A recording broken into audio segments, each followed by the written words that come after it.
নমস্কার। আজ আমরা কথা বলবো মধ্যযুগের ভারতের এমন একটা সময় নিয়ে যখন একটা বড়সড় ধর্মীয় পরিবর্তন আসছিল। মানে এমন একটা যুগ যখন ঈশ্বরের প্রতি মানুষের ব্যক্তিগত টান প্রচলিত সব রীতিনীতিকে রীতিমতো চ্যালেঞ্জের মুখে ফেলে দিয়েছিল। চলুন এই ফ্যাসিনেটিং বিষয়টা নিয়ে একটু গভীরে যাওয়া যাক। আচ্ছা, একটা প্রশ্ন দিয়ে শুরু করি। বিশ্বাস কি পুরোহিত বা সমাজের কঠিন নিয়মকানুন ছাড়াই টিকে থাকতে পারে? শুনতে খুব সাধারণ লাগলেও এই সহজ প্রশ্নটাই ছিল মধ্যযুগের একটা আধ্যাত্মিক বিপ্লবের মূল কথা। আর ঠিক এই প্রশ্নটাই সেদিন হাজার হাজার মানুষকে একটা নতুন পথের খোঁজ দিয়েছিল। এমন একটা পথ যেখানে ঈশ্বরের সঙ্গে সম্পর্কটা ছিল একদম নিজের, একান্ত ব্যক্তিগত। দেখুন, যে কোনো বড় বদলের পেছনেই তো একটা কারণ থাকে, তাই না?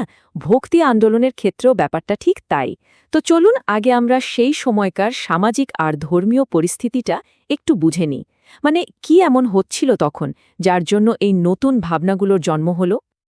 একবার ভাবুন তো সেই সমাজের কথা, যেখানে সম্মান, সুযোগ সুবিধা সবকিছু নির্ভর করছে কে কোন পরিবারে জন্মেছে তার উপর, তার কাজের ওপর কিন্তু নয়। হ্যাঁ, ঠিক এমনই ছিল তখনকার অবস্থাটা। গোটা সমাজটা কঠোর জাতপাতের নিয়মে বাঁধা। আর এই যে জন্ম নিয়ে বৈষম্য, এটাই বহু মানুষের মনে একটা গভীর অশান্তি আর মুক্তির ইচ্ছে তৈরি করেছিল। আর এই সামাজিক অস্থিরতার মধ্যেই একটা বিকল্প পথের ভাবনা বেশ জনপ্রিয় হতে শুরু করে। ভগবদ্গীতায় বলা এই ধারণাটা ছিল একদম অন্যরকম, যে কোনো মানুষ, সে যেই হোক না কেন, সরাসরি ভক্তির মাধ্যমে ঈশ্বরের সাথে একটা সম্পর্ক তৈরি করতে পারে। তাহলে এই যে ভক্তি বলছি, জিনিসটা ঠিক কি? এটা ছিল একটা রীতিমতো বিপ্লবী ধারণা। মানে ঈশ্বরের প্রতি একটা তীব্র, একেবারে ব্যক্তিগত টান। এই পথে জাতপাতের কোনো বাধা ছিল না। ঈশ্বরের আশীর্বাদ পাওয়ার জন্য কোনো জটিল বা দামি পুজো আর্চার দরকার ছিল না। দরকার ছিল শুধু শুদ্ধ, একনিষ্ঠ ভালোবাসার। এবার চলুন আমরা একটু দক্ষিণ ভারতে যাই, কারণ সপ্তম থেকে নবম শতাব্দীর মধ্যে এই ভক্তি আন্দোলনগুলো প্রথম ওখানেই দানা বেঁধেছিল, আর সেখানে একটা নতুন আধ্যাত্মিক জাগরণ তৈরি করেছিল।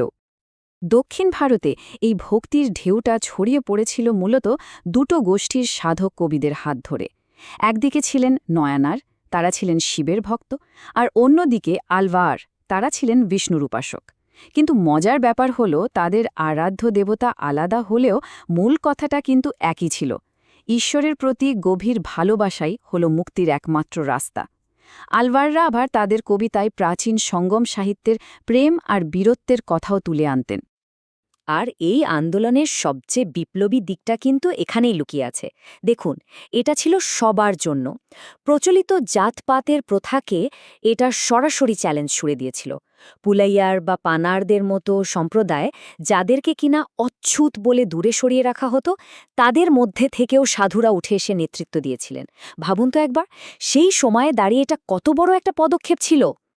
ভক্তি আন্দোলনের পাশাপাশি প্রায় একই সময়ে ইসলামের মধ্যেও কিন্তু একটা রহস্যময় আধ্যাত্মিক ধারার জন্ম হচ্ছিল। চলুন এবার একটু সুফিবাদের উত্থানের গল্পটা শোনা যাক।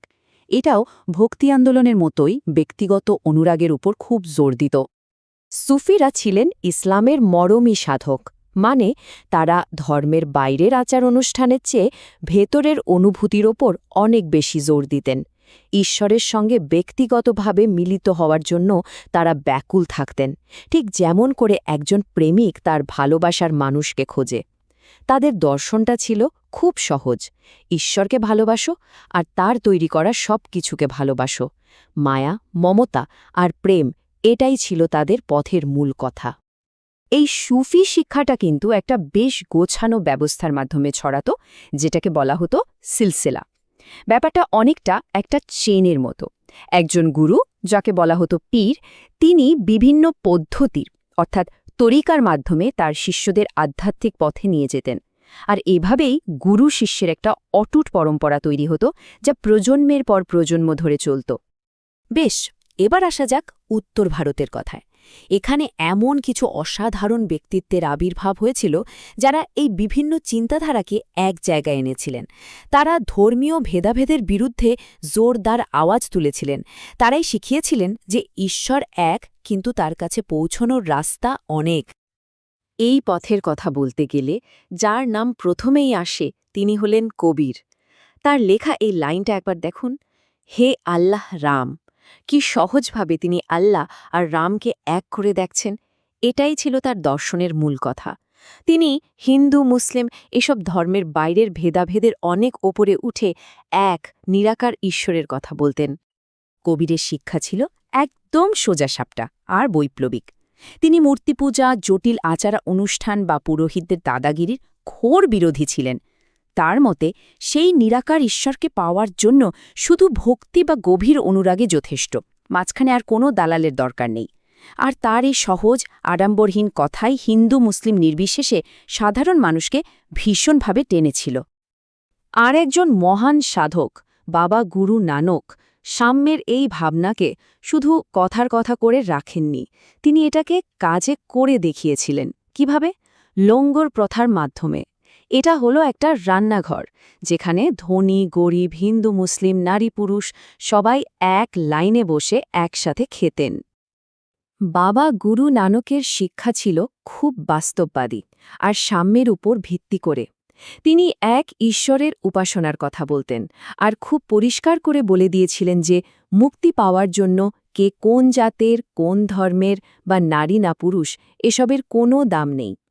তার দর্শন ঘর সংসার ছেড়ে সন্ন্যাসী হওয়ার কথা বলতো না, বরং তার অনুগামীরা ছিলেন সাধারণ সংসারী মানুষ যারা সৎ পথে রোজগার করেই ঈশ্বরের পথে চলতেন। তার তৈরি করা সেই পবিত্র জায়গা ধর্মশাল থেকেই কিন্তু পরবর্তীকালে শিখ ধর্মের গোড়াপত্তন হয়। তো এই যে ভক্তি আন্দোলনগুলো, এগুলো কিন্তু শুধু ধর্মের গণ্ডিতেই আটকে ছিল না, ভারতীয় সমাজে এর একটা বিরাট আর দীর্ঘস্থায়ী প্রভাব পড়েছিল। চলুন শেষ করার আগে সেই প্রভাবগুলো একবার দেখে নেওয়া যাক। তাহলে এই পুরো আলোচনা থেকে আমরা কি বুঝলাম যে ভক্তি আর সুফি আন্দোলনগুলো শুধু কিছু ধর্মীয় বদল আনেনি, এগুলো ছিল এক একটা সামাজিক বিপ্লব।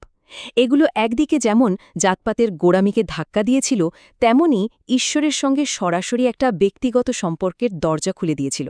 আর হ্যাঁ, এর ফলে গান, কবিতা, সঙ্গীতের যে এক অসাধারণ ভাণ্ডার তৈরি হয়েছিল, তা আজও আমাদের সংস্কৃতিকে আরও সুন্দর করে তুলেছে। শেষে শুধু একটা প্রশ্ন রেখে যায়, মধ্যযুগের সেই ভালোবাসা, ভক্তি আর সাম্যের কথাগুলো আজকের দিনে দাঁড়িয়েও কি প্রাসঙ্গিক?